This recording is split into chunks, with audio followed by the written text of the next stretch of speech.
Hi, this is Brad Linder with Liliputing, and I'm doing a first look at the Velocity Micro Cruz tablets, the next generation, which are the T408 and T410 tablets. These are both released fairly recently, and Velocity Micro sent me review units to check out. They're budget tablets. This guy runs about $199. This one is $299. And the main difference is that you're looking at a 8-inch 800 by 600 pixel display versus a 10-inch 1024 by 600 pixel display. This one also has sort of an edge-to-edge display. The screen, which I think is plastic, not glass, sort of goes from one end to the other, whereas here it's set back a little bit. In terms of the rest of the specifications, pretty much the same on both. We've got Android 2.3 Gingerbread, 512 megs of RAM, 4 gigabytes of storage, micro SD card slot for expansion, 802.11b GN Wi-Fi, a front-facing camera, and an accelerometer. And let's take a look at some of those features here. First, just in terms of design, we've got a glossy plastic edge here, status LEDs, and the camera right there. On the back, it's a matte plastic. It does show fingerprints a little bit, but it's not too bad. Has a nice sort of soft finish to it.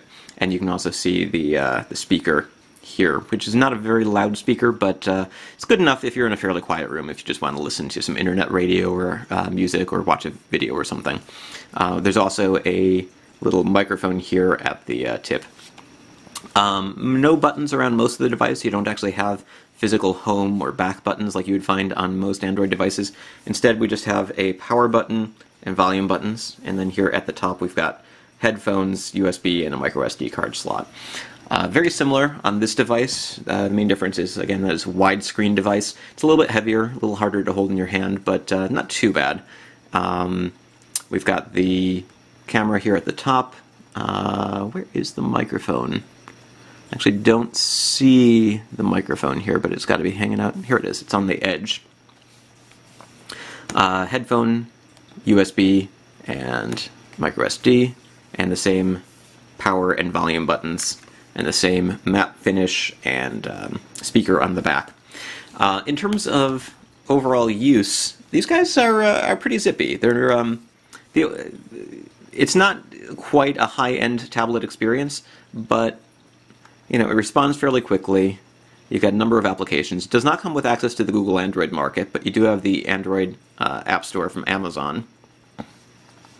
And so there's a number of applications that are available for this device.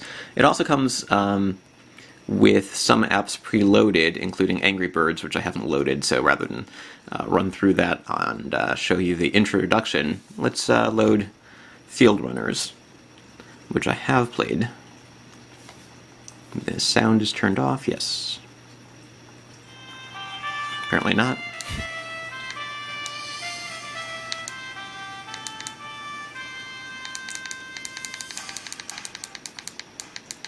Okay, so the media volume has decided to be a little bit sluggish there, but let's not start a new game. Let's resume a game. So overall, it looks pretty good on the tablet. You can see the viewing angles are decent from this aspect. Sort of washes out here when you tilt too far, but if you're holding it in this mode, the viewing angles are not bad at all. And let's hit play.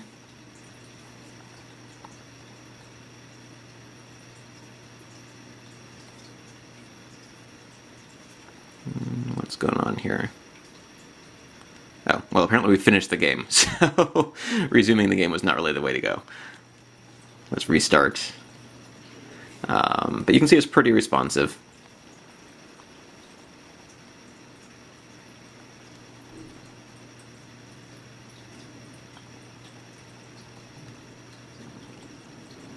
Now, because there's no physical buttons, you've got your home and back button here at the top. The menu button is kind of funny because it looks like the button that you use to launch applications.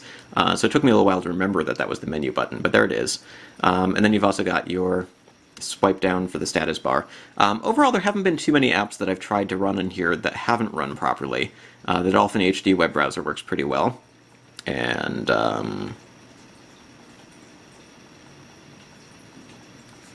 the keyboard is reasonably good. It's the default Android keyboard. I like it a lot better in portrait mode.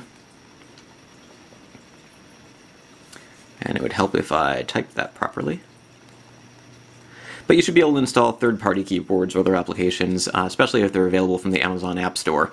I also installed the Dolphin HD web browser that I'm using right now. Was not available in the App Store, so I went ahead and just installed it via the APK file. As you can see, Adobe Flash is supported.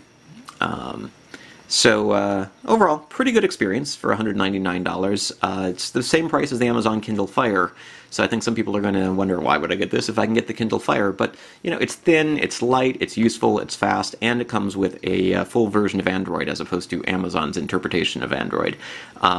I think it'll be really interesting to see if we get some custom ROMs on here so that we can get some features from CyanogenMod or others that make it a little bit more useful. So, for instance, while the icons and toolbar items up here are okay, I really prefer what you get with CyanogenMod.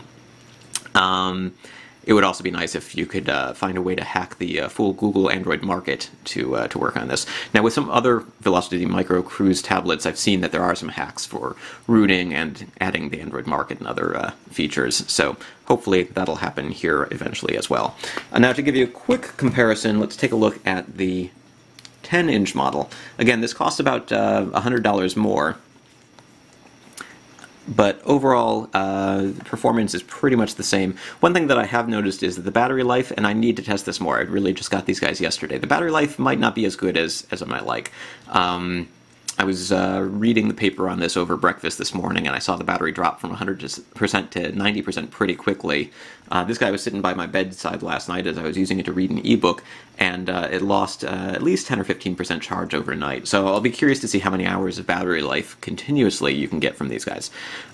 In terms of... you know what, let's go back to the web browser. In terms of this guy, this resolution is sort of interesting for a couple of reasons. First of all, the keyboard is completely drawn out into an awkward-to-use way here because of the widescreen format. Works great if you go here into portrait mode, but in widescreen, it's in landscape mode, it's a little tricky. Now, the other thing is, this is 1024 by 600, which is a fairly uncommon resolution, but it also seems to be much wider than most 1024 by 600 displays that I've seen.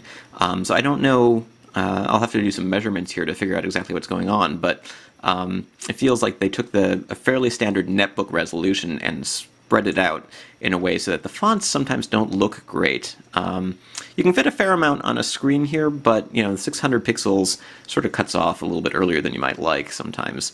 But the web browser works pretty well, and things look pretty good if you switch into portrait mode. And, you know, pinch to zoom works nicely. We've got multi-touch support. You can load fairly large web pages, scroll through them, and so forth. So, you know, the overall experience is okay, but it's a little bit more awkward to hold. I think the fonts look a little bit funny in some situations, and overall, you know, for $100 less, I kind of think that the 8-inch model is really the way to go here.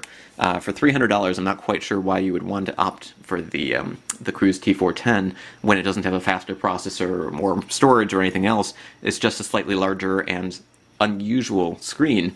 This guy, on the other hand, is pretty good for surfing the web or reading books or so forth. Now, at 800 by 600 pixels, it's not going to be quite as high resolution as some devices in its size.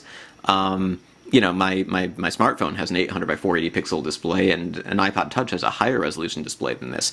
But it should be good enough for basic web surfing, reading books, or even watching videos or other things, especially if you don't expect to hold it too close to yourself. But anyways, so that's a quick look at the Velocity Micro Cruz tablets, the T408 and T410. I'll have more details and complete reviews at Liliputing.com soon, but I just wanted to give you a brief overview first. This is Brad Linder with Liliputing.